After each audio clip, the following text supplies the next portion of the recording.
డబ్బులు కట్టామండి, మనకు న్యాయం జరగాలని. నువ్వు తెల్లారే స్టేషన్కి వెళ్ళావు, నీదే తప్పు, అవతల ఉందే కరెక్ట్ అని నీ ముందే మాట్లాడాడు. అప్పుడు నీ మైండ్ ఏమైపోతుంది? అరే నిన్ననే కదా 50,000 ఇచ్చాను, ఇంతనే.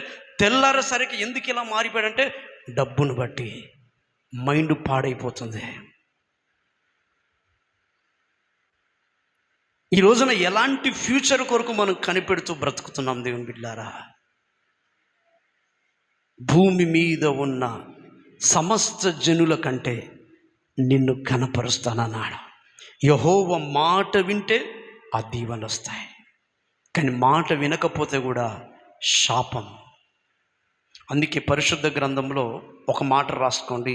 ఈ రోజున ఎన్నో మన జీవితంలో జరుగుతున్నాయి. అయితే కొన్ని సంఘటనలు బైబిల్లో రాసుకొని కొన్ని సంఘటనలు కన్నుల ఎదుట జరుగుతున్నప్పటికీ ప్రభు మీదనే ఆనుకొని ఉన్న ప్రజలు వారు ఎవరు? రాసుకోండి అలాగే ఆ మాట.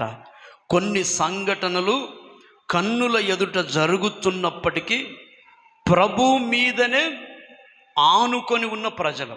కొన్ని సంఘటనలు కళ్ళ ముందు జరుగుతున్నా ప్రభు మీదనే ఆనుకున్నారు. ఒక మాట మీకు చూపిస్తాను. యెషయా గ్రంథం 26వ అధ్యాయం 3వ వచనం. ఎవరి మనస్సు నీ మీద ఆనుకొనునో. చూడండి, ఎవరి మనసు నీ కళ్ళ ముందు ఎన్ని జరిగినా, ఎన్ని నష్టాలైనా, ఎంత పెద్ద ఘోరమైనా, ఎలాంటి పరిస్థితులైనా, ఎవరి మనసు నీ మీద, ఆయన మీద పూర్తిగా ఆనుకుంటుందో వానిని నువ్వు పూర్ణ శాంతి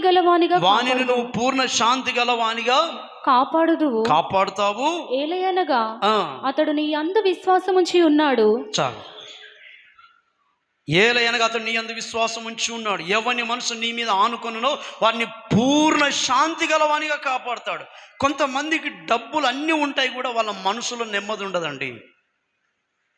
ఎన్ని డబ్బులున్నా, ఎంత బంగారం ఉన్నా మనసులో నెమ్మది ఉండదు. మన మనసు ఎప్పుడైతే ఆయన మీద ఆనుకుంటుందో, నీకు డబ్బు లేకపోయినా, నీకు ఉద్యోగం లేకపోయినా, నీ బిజినెస్ నడవకపోయినా, నీ కుటుంబంలో అన్నీ కూడా సమృద్ధిగా లేకపోయినా, గుండె నిండా నీకు సమాధానాన్ని ఇస్తాడు. చప్పట్లు కొట్టండి గట్టిగా.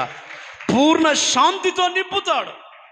నువ్వు ఆయన మీద ఆనుకుంటే, ఆయన మీద ఆనుకోకపోతే ఆ శాంతిని కూడా దేవుడు తీసేస్తాడు. కనీసం నెమ్మదితో కూడా బ్రతికే అవకాశం మనకు రాకుండా చేస్తాడండి. అలాంటి పరిస్థితికి మనం రాకూడదు. ఈ రోజున ఏమున్నా లేకపోయినా, మేడలు ఉన్నా, మిద్దెలు ఉన్నా లేకపోయినా,